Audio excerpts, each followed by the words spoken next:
So this is the new version of our optimizing hiring for entrepreneurs by entrepreneurs podcast. Is the new format. We go live on LinkedIn. We're here recording a webinar. It's going to go live or go out to YouTube, and we're going to reshare this content all over the place. It's really cool.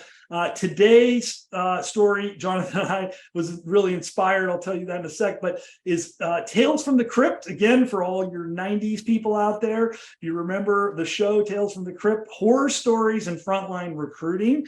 And we're going to talk through a few stories that Jonathan and I have experienced, personally or through osmosis through clients.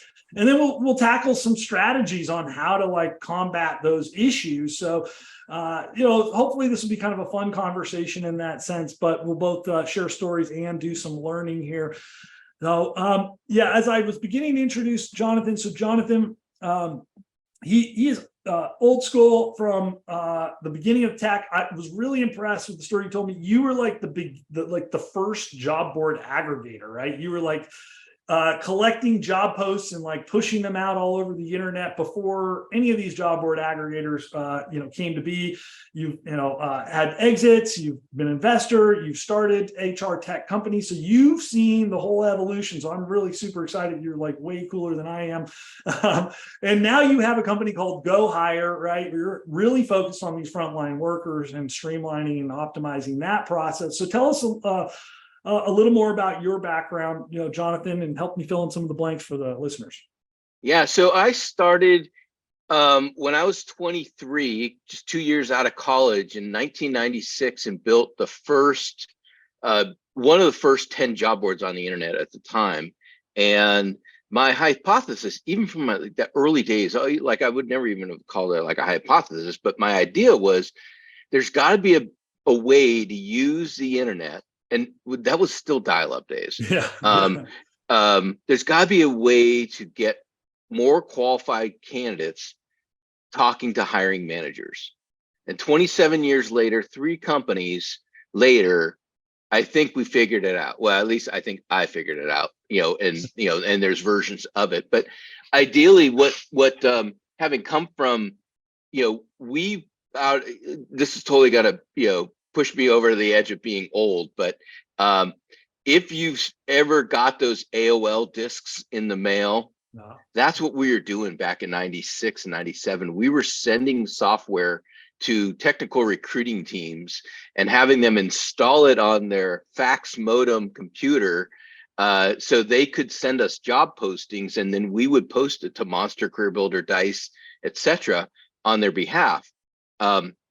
And long story short, what we're doing now with GoHire is for the frontline workers, making it easier for HR and recruiters to communicate with that workforce, because they don't communicate over phone.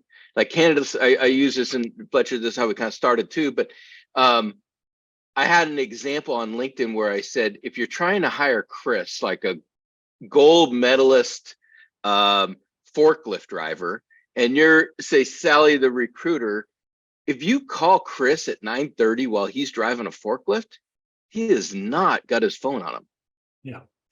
But me as a recruiter, I show up at 9, do my morning huddle, and at 9:30 I get to work, and what do I start doing, right? I start reaching out to candidates, and it's logical, right? It's okay, it's 9:30 is what I do. I got to reach out to candidates, and logically I'm going to pick up the phone, I'm going to call somebody. But I totally forgot that my ideal target audience is a guy driving a forklift. And I mean, I sure hope he doesn't answer the phone while he's exactly right. If he is, you don't want to hire him. Yeah, right? exactly. That's not the guy you want to hire. Yeah, exactly. Yeah. Right. And then I had this analogy, and I'm pick on my poor wife, who's wonderful, but she's a teacher, and she's not necessarily in the business world, right? She doesn't even email for her. It's it's like shopping and spam, and she spends every night deleting spam emails. It's that's funny the evening ritual. At the couch. Great. Right. Yeah. Before bed, that's what she does. I'm she's not responding to those emails quickly. She's not monitoring her inbox. She spends more time on Facebook and Instagram and text messages than, I mean, that's where she lives, right? And that's just normal human behavior. But we forget about that as like corporate guys. I'm in my email all day long, right? Yeah. And there's, people have been trying to decipher, like, how do we talk about these two different groups? And I like just to say, look, it's the mobile first workforce versus the desk knowledge worker. Yeah. Because a desk knowledge worker is somebody who's typing with their fingers on a computer. They're probably on email. Yeah. And they're probably got a phone hooked up. Yeah. But anyone who's working at a restaurant, on construction, is a nurse, working in healthcare, they're not sitting behind a computer. And that is a different model. And the big thing that I think we're seeing, and I think this is my biggest vision, is we are now seeing a split between the applicant tracking systems as they were built for knowledge workers who use phone and email. Yeah. And we're not getting a hold of the hourly mobile first people anymore, because we're still trying to use those channels that our ATSs were built for. And now we're seeing a complete divergence of text messaging and WhatsApp internationally as the way to communicate. And our ATS systems don't communicate on those channels at all. And it's, and I think it's interesting. I mean, even in the knowledge worker side of it, I mean, so I haven't done a full introduction. So my name is Fletcher, right? Yeah, I forgot. I get so excited about these things. I'm like, oh, really? Like, let's go and talk about it. But so, my journey. So my father created these really wonderful talent assessments, and I'm actually really got this cool program for coaches. We're actually giving away our Work Styles Discovered. It's a DISC assessment for free to coaches to use with their clients. Because one of the things my father taught me, so he created these wonderful assessments. He was a management consultant. This is back in the early 90s, right? Before technology. So things were like pen and paper. People used to fax us, or him. I was like 7. And so I'd like go and help out at the office, and I'd get the fax, and I'd have to like manually like put the person's like answers from their assessment into like this Excel spreadsheet. And then like, I don't know, I'd hit go, and I think there was some sort of macro. Was it Excel or Lotus 123? No, it was Excel. It was Excel. And I like hit some sort of macro, and then I think like it would give you like these scores, and then I think I had to like copy and paste the scores and put them into like some sort of template, and like eventually I had a report to like give to the client, right? And then we'd like fax it back to them, and we had a commitment, like we get these results back to you in like 24 hours, right? Like now it's like instant, it takes the assessment. So, I've been a part of this since I was a little kid, right? Like just being a part of my dad's business, and I'd always had a passion for a talent assessment, right? Which this is where you and I kind of converged. So over the years, I took over this talent assessment business 10 years ago, and I started working with clients, and they started saying, well, that's great. We really like your tools. And I've really been a student of like Top Grading and Lou Adler and Mark Murphy, Gallup stuff, a lot of just other, many others, Malcolm Gladwell of the 10,000 Hours. Actually, I mean, I've got a lot of influencers, but those are some of the big ones that really influenced me. And so I started sharing these ideas that I've learned, and I'd practiced as a corporate leader, having taken a business unit from last out of 100 business units into the arguably top 2 or 3 in the country. And I leveraged these things that I'd learned, and it all was focused on hire. And we were hiring service techs, frontline workers. We manufactured soap, which is a dangerous chemical, by the way. And we delivered it on trucks. We had guys driving, Sprinter vans and box trucks to restaurants, and walking into restaurants. I remember my first day on the job. I walked into the restaurant. I didn't have shoes for cruise on. I was like, boom, right on my ass. Like it was. So we turned that business unit around, not because I'm an amazing manager or leader. Just ask Emilio. I have a lot to get better at in that department, but because we hired great frontline people. And these service techs, they started out as hourly frontline blue collar workers, there's 10 of them now who are in management and executive management leadership within that organization to this day. That's 15 years later. The difference getting it right can be. So that's talent assessment. So when I start talking to people about that, they start bringing people to the table, and we're like, no, don't hire them, don't hire them, don't hire them. That's a pretty frustrating place to be as a partner with your client. I feel bad for them.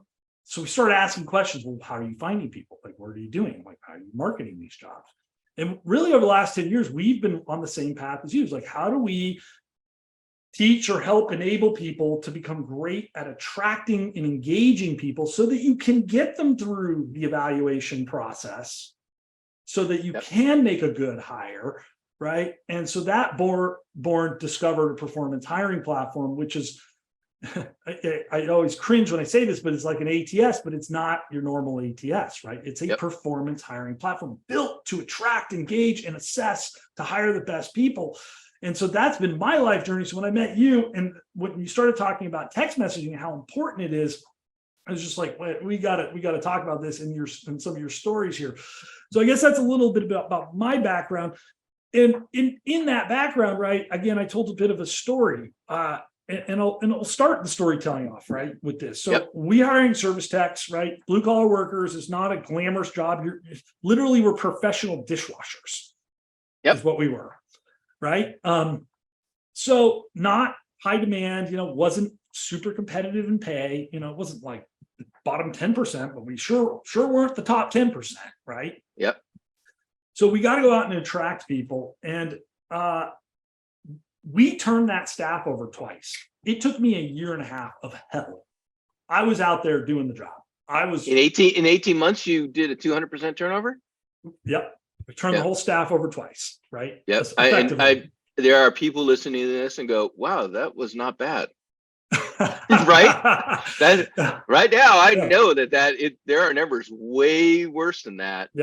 Out there.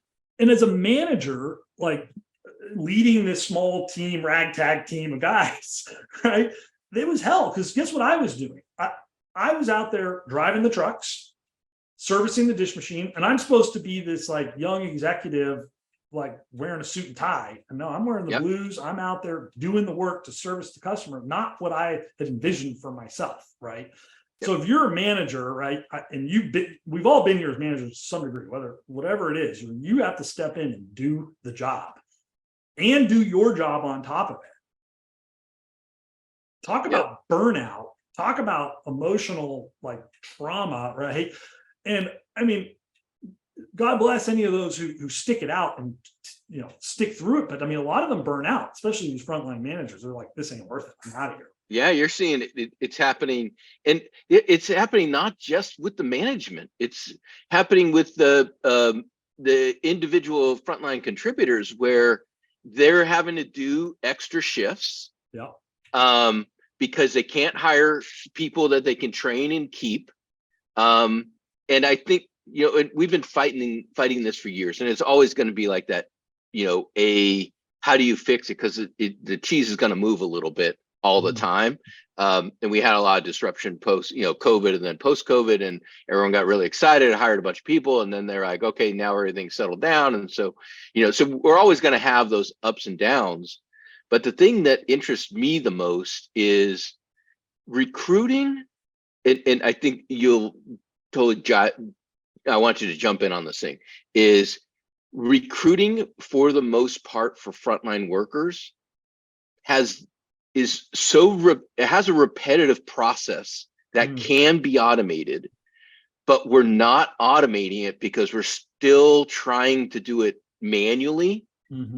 And if we do like you're doing, like the performance things, and you can create a clear, you've got to test this stuff, but if you can create it now is a system, it's an asset in your business. Instead of, I hired a recruiter, they worked. I hired a manager and it worked, and then they left, and then it's this back and forth, and that's not an asset. I love that. So we coined our kind of thought leadership piece, our book. We have an e-learning course, and we called it the fact-driven hiring system. And it's a guide to what I call $1 million hires, right? And I think my examples of the $40,000 techs who are now senior vice presidents in this company, those are $1 million hires. Think about it, right? Yep. Not turning over that institutional knowledge that they bring, the revenue that they've generated over the years, the institutional knowledge that they've pushed back down to the future of the company. I mean, it's just it's a huge number, right? And I think it's probably worth more than $1 million too. Oh yeah, yeah. I mean, we know it's going to be 10x that because they can distribute the knowledge, which they're doing. But if the company doesn't own that knowledge, it leaves with every person who goes. So it's not just that one person, it's everyone else. If they keep training, they leave, they keep training, they leave. Yeah. But we're still trying to use Bob or Jim or Sally, who's rising to the occasion. They're just trying to do it, but we haven't given them the tools to actually make it an asset. And so the reason why we call it fact-driven hiring is exactly what you were saying, right? You have to have a system. There is a process, it's a repeatable process. And when you have and I think we miss this a lot of times as HR leaders or recruiters or even executives, right? You use the analogy where we're just doing it, right? We just whatever, get it done, get it done. Throw bodies at the recruiting, right? I mean, that's what we've done. Do you do that with any other part of your business? You Hail Mary that, because this is my thing, is that recruiting is the last department or talent acquisition. And especially if you look at a decentralized organization that has 20 locations or retail. Yeah. Recruiting, like the environment I was in, that was decentralized. We had 100 business units. We all did kind of the same thing. We're just all over the place, right? Yeah. So recruiting is the last, and people can tell me if I'm wrong on this, but I think I'm correct, is the last business unit to be process automated. Yeah, it often is. And, there are obviously examples of world-class people who do this amazing and they've got this, right? Yep. But I think if you're an organization who's struggling to win at hiring, and this was on my notes here, I told you earlier, mindset, right? Yep. First, you got to change your mindset. You got to say, this is a process. This is a repeatable process that can be measured. It can be tweaked. And the beauty of a repeatable process is, right, it's not perfect, right? You don't create a process. But you can iterate quickly. Yeah, that's part of the process. Yeah, this is why you have process engineers and quality assurance engineers in manufacturing and in software development and in every kind of thing where you build something, right? You have somebody who's constantly inspecting the process. Tweaking, and you don't do it once, and then you don't do it once. You buy your ATS, you set it up, and you leave. That's what companies do. Yeah. But and I think that other people are mentioning this now, is there's going to be like a new product manager for talent. Yeah. Who's going to set up the system and keep building it and come back and reiterate depending on the size of the company, but you could do it fractionally as well. Yep. Yeah, exactly. And that's one of the things we spun off with Discover. We actually have a partner. He was a business coach. So this is an interesting story. So he's a business coach. We got shared client. He's a small construction guy in Texas. And the guy's using our assessments and we're sort of coaching him a little bit. Like when they use our products, we have I don't know.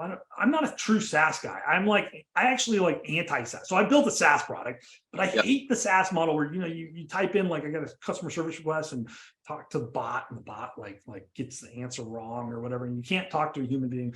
I don't believe in that. I come from the customer service, the restaurant industry and the service industry. We're on the phone with customers hey, okay, what's your problem? How do we help you? Let's show you how to use a product. So we're really hands-on. So it's almost like you get a coach with our product and the product, right? So we're really build these strong relationships. And we have this one client, construction company, Texas. He's got a business coach. This guy has 50 other similar small construction companies. Introduce him the assessments. We connect. This is 7 years ago. Now Paul services over 300 construction companies, and he does it on a fractional recruiting model, and he leverages our platform to do that. And it charges it starts at $2,500 a month. I mean, you couldn't pay an offshore employee that much to get this job done, and they just churn. They place 20 people a month for these clients, and he gets feedback. 9 out of 10 of these people are considered the best hires these people have ever had. Wow. Because they follow a process. They follow the fact-driven hiring process. Yep. And there's variations for different types of roles or different situations, but it's all stems from a core process, right? Yep. Yeah, and I think that's what like a lot of companies are, especially like right now, everyone's trying to ramp up for Q4, right? Yeah. For warehouse and distribution and stuff like that. And a lot of the go-to, and because I'm out, talking to investors and whatnot, and they're like, "Oh, what's your competition?" My competition is companies who call staffing firms or RPOs because they don't own their system. Yeah. That's it. Yeah. You call a staffing firm because you don't have a system in place that you can scale, that you can turn on and turn off when you need it. Yeah. And that is always, I've always, so I own a search firm. I support, so we support more of what I call fractional recruiting, which works great for smaller companies. If you're a bigger company, you can leverage a team like Paul's as a supplement to your efforts, right? By all means, I'm a huge fan of that. I'm not, hopefully there's not too many staffing. I'm not a fan of staffing companies. I mean, especially in this modern era, let's think about this story, right? You want to hire all-star forklift driver, right? They're really good at their job. And you're a staffing company, and you come to Joe and say, "Hey, you're a rock star, dude. Like, you're awesome. You got great reviews. Your bosses love you. Everybody loves you. Hey, would you work for less than market and do it on a temporary basis where you have no job security, maybe not even any benefits, right? Yep. And maybe when I place you, the company will maybe make you a full-time offer. But by the way, I haven't told you this, they're not really incentivized to do that, because if they do that, they got to pay me a bunch of money, and they don't like doing that." Yeah. Yep. Joe, I got an amazing job opportunity for you. Do you want to go work for ABC Logistics in Ontario over here? What do you think he's going to say? Yep, and get paid less, and then he puts himself into the exact cycle that full-time people, recruiters don't like to see, is they're flipping jobs with flipping companies, and so it's a downward spiral. So we'll see. Here's another like crypt thing I want to talk about, and we hadn't even talked about this one, but it just kind of hit my brain earlier today. So everyone's talking about AI in so many different ways. And then I know Workday Rising just had their big thing in San Francisco, and they're embedding the ability to essentially help recruiters and hiring managers write job descriptions. Yep. Right. Which, that's what's great about generative AI. It helps you do that type of work. But at the same side, candidates are also getting generative AI to build their resumes. So this is going to be the funnest, it's going to be weird. It's going to be torture, but it's going to be fun to see is what's going to happen when probably it's going to take like 3 years to really see mass adoption of this stuff. But you're going to have AI generated job descriptions and AI generated resumes, and you're not going to be able to tell Bob from Steve from Sally at all, because they're all going to look 100% the same. So I thought a lot about this. We actually AI's built right into our platform. So I named it after my late father, Kingsley. So we have Kingsley AI built right into the Discover platform, and it does exactly that. Now, I don't know. I like to think that I'm, a little more clever, but again, I'm a huge Lou Adler fan. We create performance-based job descriptions automatically. Now, the beauty of that is, and this is the sad truth, is that, again, if I hire an intern and I say, "Hey, Jonathan, you're my intern. Can you write me a job description, a performance-based job description for this entry-level manager or this office manager, or this forklift driver?" You're gonna struggle. Like, at best, I once hired this intern from Princeton, smart kid. He's a really brilliant kid. Like, he's really capable, but man, he would still only produce a 50% adequate work product. And that's fine for an intern. Learn, fail, coach them up. But I don't have time for that. I need something better. And AI delivers what I would consider 80 to 95% better than what most human beings can produce themselves. Now, on the side of that, we add in Kingsley as a guide. So then he's in there saying, well, and yeah, I did this for you. I mean, AI is the best co-pilot and assistant. It's not, Yep. It doesn't solve all the world's problems. Copilot is like the perfect example, Yeah. use case. So even though name. Yeah, I deliver you a performance-based job description, then which also helps you really combat those AI things. But I'm going to talk about that, the resume side of it. I'm going to talk about that in a sec. But then he goes, hey, by the way, so I did this for you and it's pretty good, but here are some best practices. I want you, Jonathan, why don't you take a look at what I did for you? Why don't you look, and here's some suggestions on how you can take this to like perfect, to A+ work, right? Awesome. And that happens in 30 minutes, right? And then it writes your ad, and then it creates your candidate scorecard, and then it creates your interview guides, and then it creates the interview guides that go into your one-way video interviews. So now we're starting to get closer to full automation of the hiring process.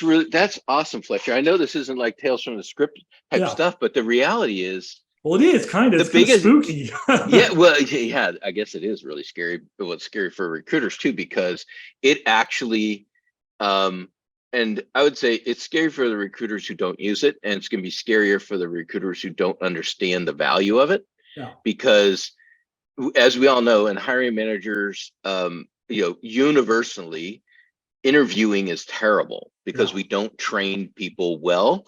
But if the AI can say, like, as if Kingsley can say, hey, here are the areas that I want you to ask questions, because it helped write the job description. And the scorecard and the candidate scorecard. Hey, here are the things that you should be evaluating the person on, the human. And the power's in the human, though, like, right? If you don't have a human who understands the value of that job description or the value of candidate scorecards, and doesn't give it that, say, hey, this is good, this is not good, I want to tweak this, right?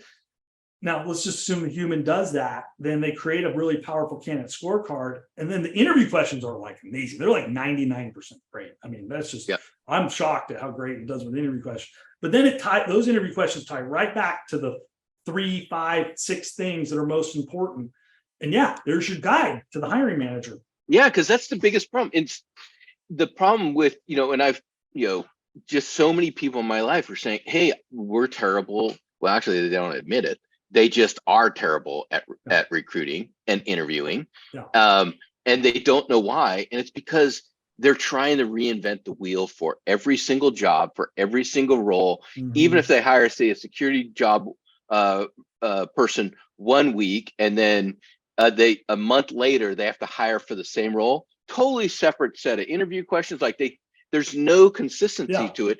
And when you're trying to build a system, you have to have consistency. So I'm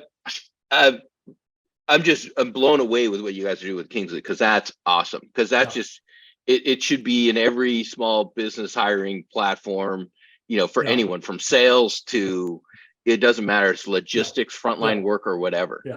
Yeah, you gotta arm them with the tools. But you mentioned something that was really important. Like, it's one thing, it is, it's very helpful that we give you 10 or 20 interview questions to help you for that specific job, but you said something that's really key. You shouldn't be reinventing the wheel. So as nifty as I think AI is and what we're doing here, there are like 3 interview questions that I use in every single interview. And I told you earlier, I'm a Malcolm Gladwell guy. Well, I took this business over. I was like 30 years old, and I had some success in my professional career, but I felt, and I still feel, like imposter syndrome, right? Like, I'm like, who's going to listen to this 30-year-old kid, telling them how to hire, right? Like, and a lot of reasons why, but I was like, look, I needed that self-confidence. I've interviewed over 15,000 people. And I did it on purpose. Wow. Because of that insecurity, and that I like Malcolm Gladwell's idea. I'm like, I want to be the expert at this, right? Yeah. So imagine that. Imagine you got to interview, maybe not 15,000. Imagine you got to interview 100 people, 20 people, right? You need a repeatable process. And so the thing I learned very early in that is I needed a repeatable interview process, because I couldn't just wing it every single time. And that is where we created the Power Interview Guide, right? And Yep. Emilio, if you're here, if you can find the Power Interview Guide, you can drop a link in there. You can share that with folks there, but or somebody you can reach out and we'll send it to you. And it's just a super effective tool there. But yeah, you got to have your baseline interview. Now, the other thing you mentioned is nobody's ever trained to do this, right? Like, Yep. And I talk about this almost all the time. But when you went to college, Jonathan, did you take a course on recruiting or interviewing or hiring? No, like, and I was a history major, so how I got into business and technology is a complete other topic. Yeah. But that story is the same as almost all of us, right? Yeah. But I ask people who have emphases in HR and business management degrees. They're not taught these things. Yeah, no, like I know VPs of major corporations, they came up from the ground up, never, ever, ever trained on how to interview. Like that first management job, that should be the first thing you're trained, because you need to know not only what, I'm not going to say, I shouldn't say need, because and should, because those are from my perspectives, but what someone who's taking those roles are, they have to have the tools. And those are two tools. One is how to interview and how to do it consistently. And two, really understand how to communicate and engage their employees. Yeah. Two most important things. And guess what? They're the same skill set. Yeah. They're just never taught. It's called communication, right? Yeah. Well, yeah, it's just asking questions, right? Yep. Oh, tell me more. Like, that's interesting. How'd you do that? Right? Why was that important? What was the impact? What was the result? And that is the key. So I always joke around and say there's no such thing as a bad interview question. Now there are, but like, let's just give you the benefit of the doubt here. There's no such thing as a bad interview question, other than one that doesn't come with 5 more follow-up questions. Yeah. And the interview question that's not a question, it's just the hiring manager talking. Yeah, exactly. So again, there's exceptions to that rule, but that's like my little like fun saying, but think about it that way, right? It's, if you ask a halfway decent interview question, it may not be the best interview question ever, but the digging deeper, because the first answer anybody ever gives you in any line of communication, like Jonathan, show up today and say, hey, how you doing today? What are you going to say? Great. Awesome. Or terrible. Like, well, great. But that's not an open-ended question. I mean, in many cases, right? Yeah. I'll be like, oh, that's awesome. Like, how was what'd you do this morning? How was your morning? Yeah. Mine was great. I got up and I was up before the sunrise, and like most every morning, hitting it hard early. Sounds like amazing. You must have accomplished a lot. What'd you work on this morning? Doing a bunch of LinkedIn posts. Cool. What was the result of that? Mostly actually interesting on my side is I enjoy spending a little time on LinkedIn in the morning, because I follow a bunch of people that have a lot of great motivational content, which is awesome in the morning, because you just wake up and you're just absorbed by it and you're like, okay, let's like hit it. I think one of the other things I have not done as much as I need to, but I've done this before, is wake up, watch a really motivating YouTube or even a podcast, like say Chad and Cheese or something like that, on 1.5 speed for 30 minutes. And you want to know why? What happens is your brain is cranking out. And so when you turn it off and you get on the phone, like sales phone calls or, webinars, or you're talking to your team, it's like, why is everyone in slow-mo? Like, you're like, well, they're wondering how many cups of coffee you had. And it's like, no, I just listed 1.5, so I can go that fast. Yeah, I love that. So there you go. I just gave you an example. Look, I'm not the best at this. I'm an extrovert. I like to sit here and talk all day. Obviously, you can see that, but it takes a lot of conscious effort or a habit building to stop in a conversation and ask follow-up questions. And I learned a lot about you, Jonathan, in that. You just shared, like, it started at like, good morning is fine, whatever, whatever, to like, I just learned a hack, which by the way, I can share in, because I do something similar, not the same. I read newsletters in the morning. I wake up in the morning like sometimes like 5:45, 6 o'clock, it's like kind of early, and I don't really want to get out of bed. Like, I'm not a morning person by nature. I'm like, Yeah, me either yeah, at all. but I always have had to get up early for work or whatever. But and and so I read the newsletters for the same exact reason as you listen to podcasts on 1.5 speed, or you're reading LinkedIn, because it gets my brain moving, right? The Yep. moment I like to read The Hustle, so shameless plug for The Hustle. If you're a fan, it's a great newsletter. But I'll read The Hustle or TLDR, like the tech one, or you read that one. Yep. Yep. Yeah. So I'll read those newsletters because, again, my brain going. And then 5 minutes later, I'm wide awake, I'm ready to go, and I'm out and I'm up and running. So I love it, man. Like, there we go. To all those people who say don't get on your phone first thing in the morning, I tell them, you know what? That's nonsense. Get on your phone, Well, move your brain. purposely, I think, in fact, do I have it up here? No, I don't have. One of my other stickies is because I just I'm changing out everything. But one of my stickies I had last week was intentionality. Yeah. Like I just look up, like, what am I doing? Because just what are you doing? Because we're always 95% of what we're doing is what we've trained ourselves to do. And maybe that's not always the course that you need to do. Yeah. Yeah. It goes back to the habit part, right? Like the process. So if you have a process, okay, now you have a habit. Okay, well, that's better than not. Hopefully it's not a terrible habit. Yeah. But at least now you have a starting point to make change, right? Yep. And so I think, and then the intentionality, you've got to be there, right? You got to say, okay, well, this isn't quite working the way I hoped.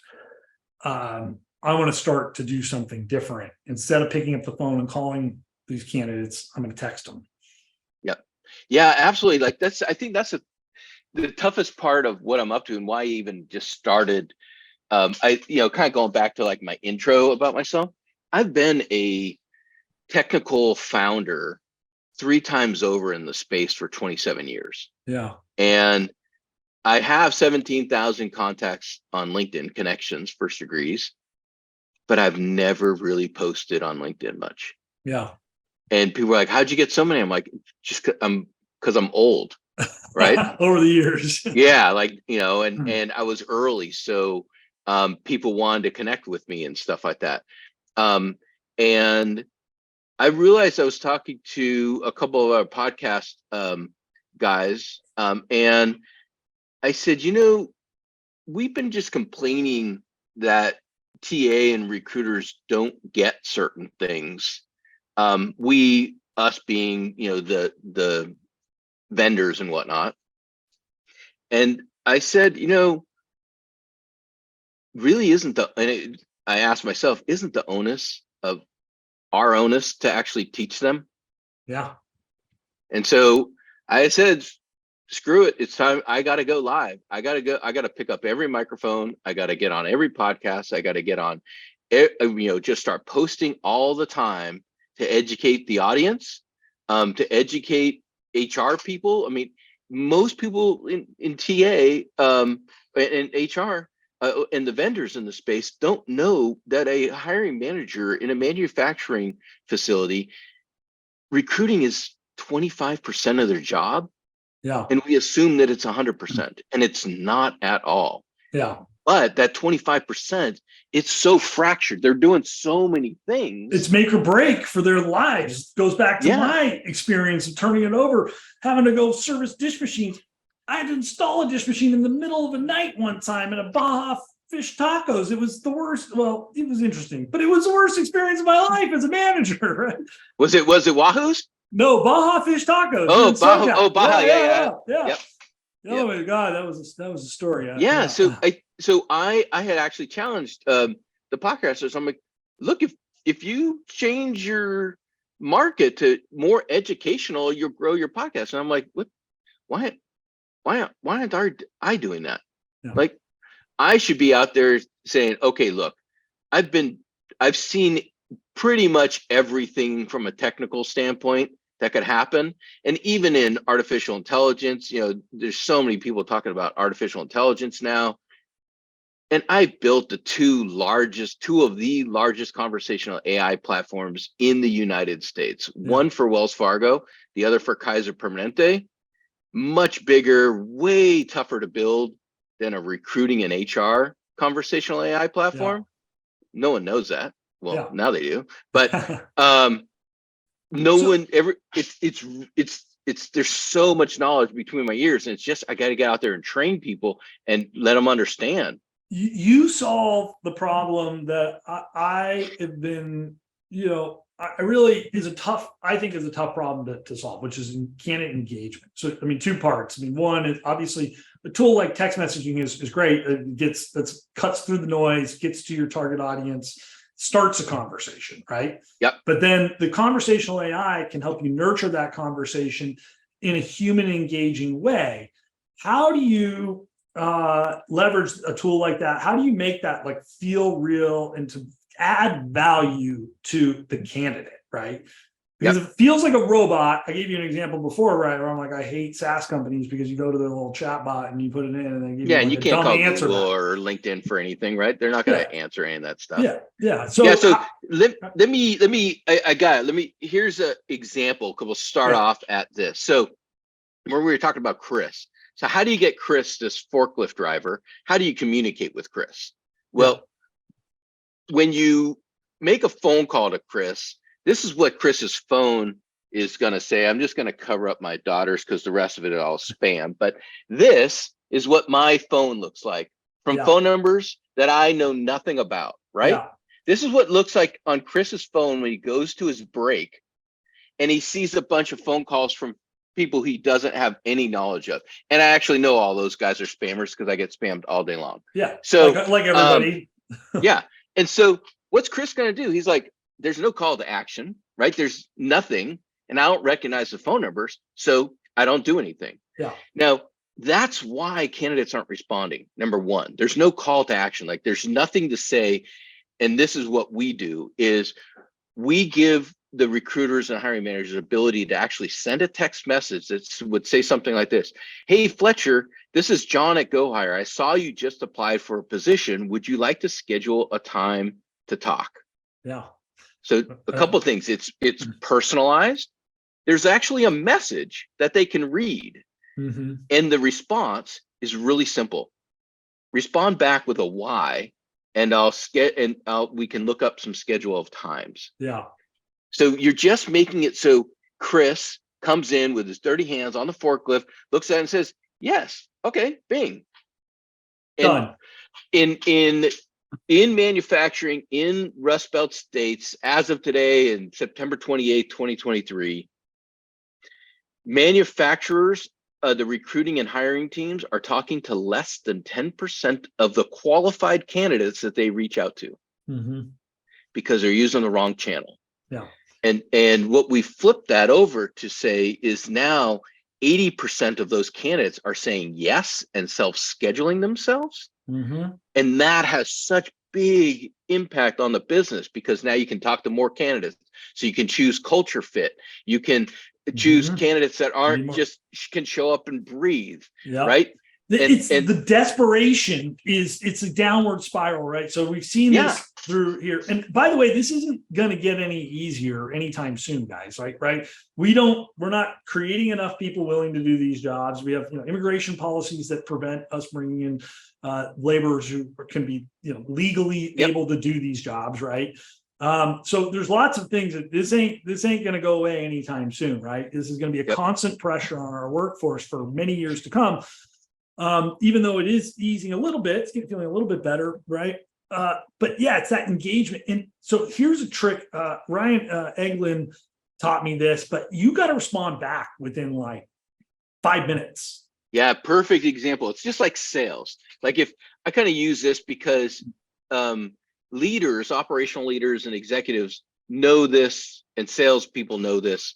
If you don't respond to a lead fast, you're going to lose them. They're not gonna, and everyone's got the different things.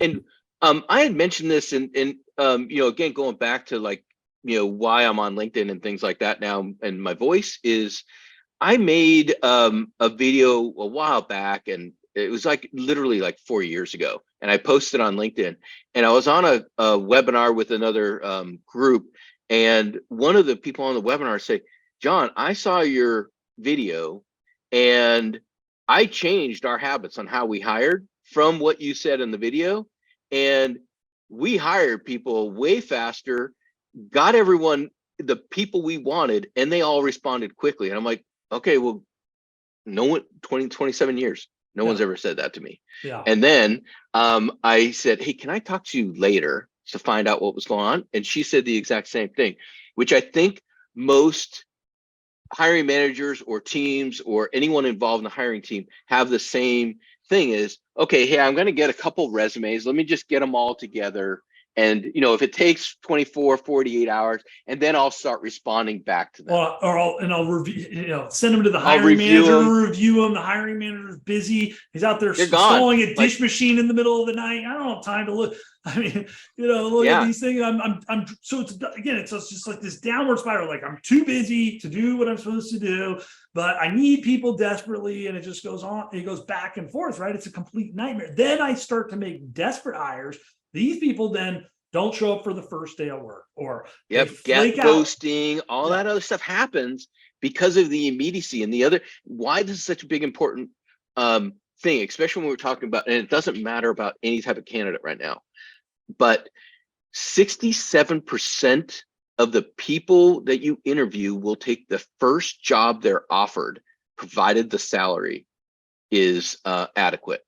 Yeah. So that means if you want to win, just respond to them faster. Yeah. That's it. And you can choose. Yeah. If you got 100 people, you got 20 people, you get to choose. If you respond late, you're only talking to the bottom 10%. Yeah. The ones that weren't getting offers. or the ones who are picking up their phone while driving a forklift. And think about that, right? Like, again, I'm a guy who makes $50,000 a year doing a blue collar job, actually a lot of these blue collar jobs pay really well, $80,000, $100,000 a year. But I got to pay my bills. I got a mortgage, I got rent, I got a family, right? The reason why I take that first job offer, if it's adequate, is because I can't risk not taking it, right? Yeah. Yep. Some of us can wait 3 months and cherry pick our jobs, but that's the minority of people. Yeah, and that's definitely the knowledge work, because you want to choose more culture. There's a lot, you're hiring for things between the brain, between their knowledge, what they've experienced, and in jobs that don't require that so much, because you're also trying to feed through like what's in their resume. You got 100 people and you're like, how do it takes time to go through that. Yeah. But in the hourly space, where if you see a candidate that is certified, has never had an accident, driving a forklift, and they've been doing it for 10 years, that's a no-brainer, but you got to be on the right channel and you got to act quickly. Yeah. So I'm going to tell my favorite news story. Okay. So this hits a bunch of different, pitfalls, right? So I get a phone call from a CEO of a kind of a mid-sized concrete company. And he calls me up and he's like, I've had 3 fraudulent work comp claims in the last 6 months, and we're in a captive insurance group. And all of them were like, the guy was driving, side streets, and little Prius runs into him, and not at fault, and they're filing a claim. Like, nobody got hurt except for the person in the Prius, right? In fact, one of these guys even came back to the shop and bragged to everybody else and the other drivers about how he's getting a big payday. Like, pretty point blank, like blatant stuff, right? So that's quality hire problems. Like, you're hiring people with low integrity. They're doing shady stuff. Like, these are the people we don't want. Now, those result from desperate hiring. I got nobody else to hire. I'll just hire anybody who's willing to do the job, who's slightly qualified, right? Show up and fog up the mirror. Yeah, exactly. Because I feel like I got no choice, right? So I said, well, tell me about your recruiting process, what you're doing. It's like, oh, we just implemented, Paylocity, big HRS system. I probably spent payroll, all that great stuff. 100 freaking grand for this stupid thing, right? And it's probably fine for payroll and some of the HRS stuff that he does, but they got a built-in ATS, of course. And free is not free. Yeah, it's not free. So one of the rules I always say is don't let your tech get in your way. Right? You got to let go of tech that's preventing you from being successful in hiring. Because here's what happens, right? They post a job, It looks bad on socials. It looks, there. You click on Indeed. It's not an easy apply. You click on Indeed. It takes you to a career page, and then you click there. And this is side story. You hear about the horrors of Workday. How many people? And I just interviewed a really high level HR person, or met. I was kind of career coaching her just as a friend. She's like, I've had to apply to so many Workday applications. Every time they got to create a new account, re-upload their credentials, redo all that stuff. Like, they're out of there. You think a forklift driver is going to put up with that crap? I mean, at least a high-level executive HR person, she's going to, she'll probably go through that to some degree, right? Yep. You start doing that. That's exactly why I said we're seeing a divergence in ATS. We're going to have a knowledge worker, and we're going to have a frontline worker ATS system. They may go to the same database, but the front end is going to be radically different. Yeah. Well, I don't care whether you're a knowledge worker or not. You don't put candidates through that period. Yeah. Like, allow the most frictionless way for them to give you their resume, right? I'll get you application later in the process. I'll follow the compliant HR stuff. Like, we'll have a system. As long as you follow the same process fairly and treat everybody fairly, you are compliant. Like, you don't need the stupid 20-minute, even upload the resume and it parses it for you is not acceptable. Yep. Maybe later in the process, not on the front end. I've actually come to this. So we have a software called Apply by Text. So someone can scan a QR code, and it's not a QR code that goes to the career site, because anyone listening, don't ever send somebody to your career site. Yeah. And here's why. If they're not engaged, only 5% of them are ever going to fill out your application. Those numbers have been known for years. So that's one thing, knowledge base. Don't send somebody to your career site. It's the worst thing you could ever do, unless they're engaged already. So when we were building out Apply by Text, we built this QR code that opens a messaging app, and then they start the chatbot, the Apply by Text. So you get their first name. So you get, what's your first name? What's your last name? What position are you looking for? What location? Blah, blah, blah, all that kind of stuff, and send it to recruiters. And then in the SMB, they don't really care about it going into the ATS at that point. Yeah, because they're like, I'm desperate. I need someone who can stand up and fog up the mirror. And when they started doing that, what happened was they still don't care about the candidate going into the ATS, because they don't want unqualified candidates in the ATS. Yeah. Then they just said, okay, I'm going to send them a text once we've talked 15 minutes on the phone. The candidate, Fletcher's engaged at this point. Yeah. So Fletcher's going to fill out the application. Well, and then you invite me in for an in-person. So we do our, text, just and if I abandon cart, by the way, in that process, and the genius of this is like any good marketing, person knows this. But again, we're HR and recruiters. We're not marketing and salespeople. Yep. Never been trained about those. We need to be thinking like sales and marketing people, right? But any good lead form says, give me your email. And then the next thing might ask you to schedule a call, or it might ask for more information, or it might ask you some questions, right? There's a bunch of different ways you do that. But at minimum, Jonathan, I got your email. Yep. So I can keep nudging you down the funnel if necessary. Now, if you are slightly more engaged and you finish the rest of it, then wonderful. Great. But along that way, what am I doing? I'm nurturing you. I'm giving you social proof. I'm showing you videos, telling you stories about how this person started as a service tech for us and now is a regional vice president for the company. I'm telling Upward mobility. You mean you guys actually offer that? Yeah, I'm being like, transparent. Tell on me my about pay. it. Yeah, but it's a real story from John, who actually, that's where he started, and this is his journey, and this is the impact that it had on him professionally and personally. And I'm telling you about the pay and the benefits, and I'm telling you about the process. Here's what to expect. Again, you're nurturing, right? All of that, encouraging me to take the next. Any good marketer is going to do this, right? And again, your system does that in a nice way because it's doing it on a platform that they're comfortable with, their phone, right? Yep. And that's absolutely critical. And if you can do that in a fluid, kind of natural conversation way and automate that, it's really remarkable. And so that was the problem, right? These guys, in January, they had 10 applicants. In February, they had 10 applicants. In March, they had 20 applicants and not high quality. In April, 300 applicants.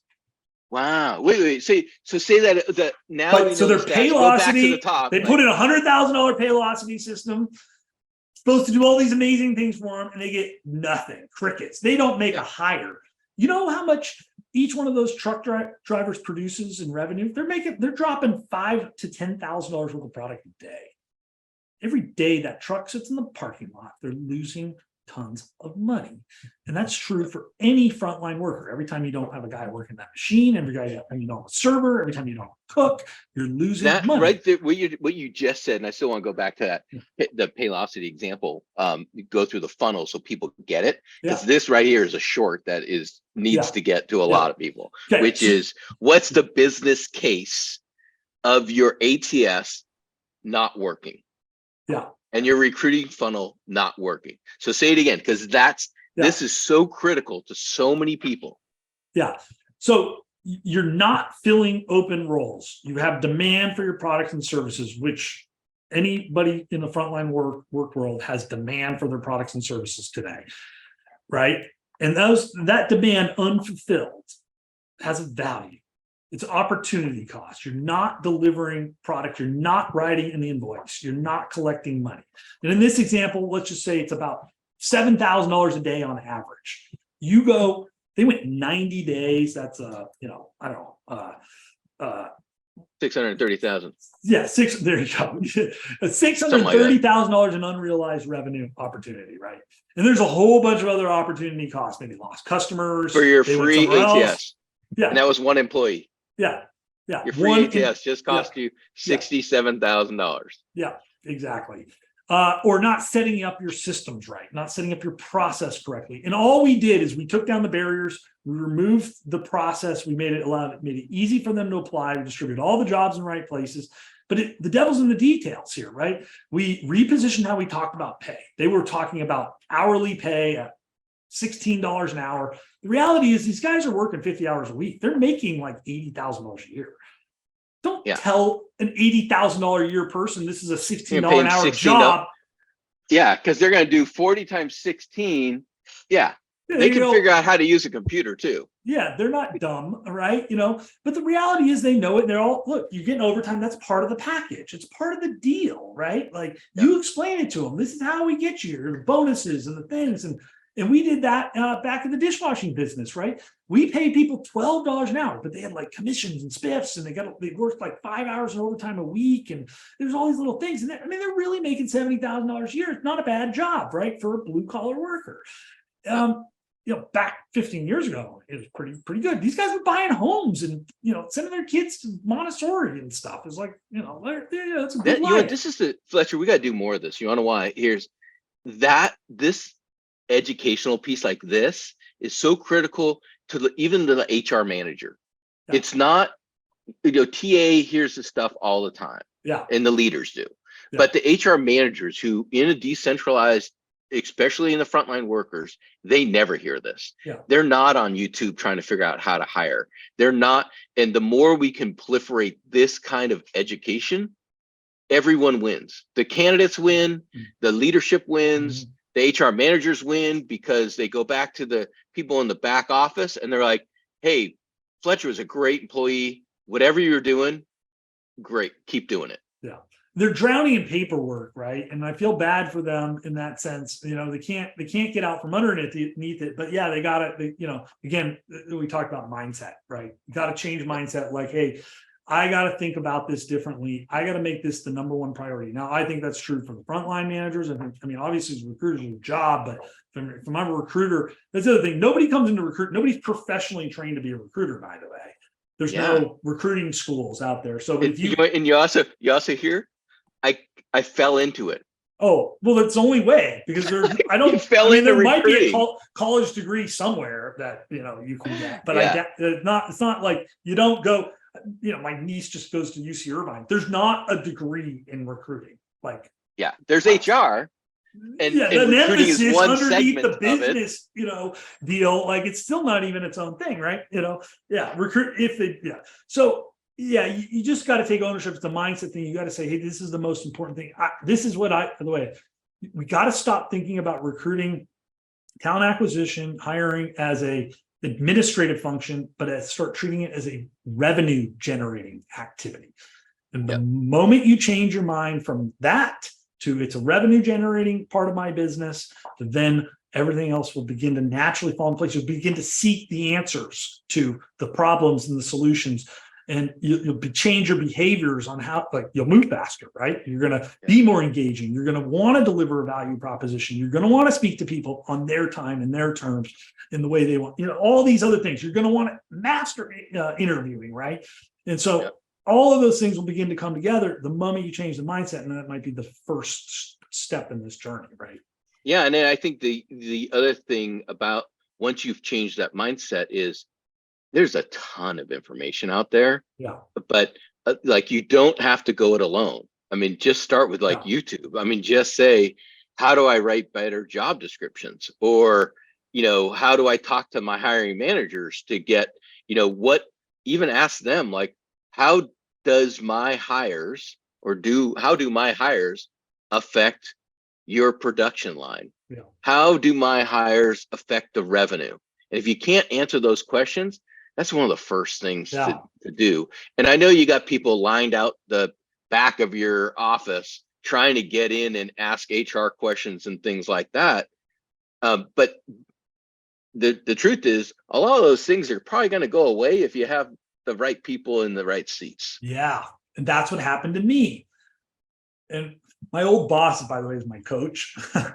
And so I'll tell him this in my next session. But, about 2.5 years later, so I first read the book, Hard Thing About Hard Things. If you haven't read it, it's a good book. But he talks about the wartime, peacetime CEO. And I'm a wartime CEO, not a peacetime guy. 2.5 years later, I was bored. I was playing golf every afternoon at 3:30. I went from working damn near 24 hours a day to bored playing golf. That's the difference in my life. Now, I got bored playing golf. I like golf, but I got bored playing golf, and I found some other fire to go jump into. But that's the difference, and that's the quality of life. It changed my life, right? By fixing the problem with the people, right? Yeah, I'm in the same. I know we got to wrap it up. I definitely want to do this again, because we didn't even get into a ton of scary stuff, but I think the biggest thing is the mindset. Hopefully, is the thing that leads people. It's great. Yeah. I mean, my little takeaway. I reflected on this, and it's not normally what I talk about, but that was my reflection leading up to this, and that turned out to be.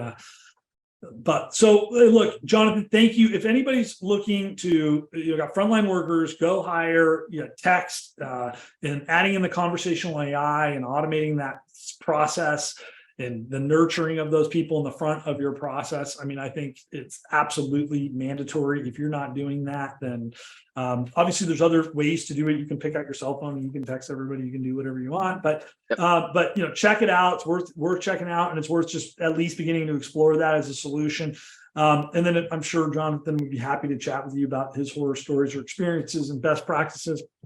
All of this will be in the follow-up notes. We're going to, there'll be shorts, and there'll be LinkedIn posts and everything that'll come. We'll send a recording this out. So if you are listening and you want to share this with somebody else on your team, please do that. We really appreciate it.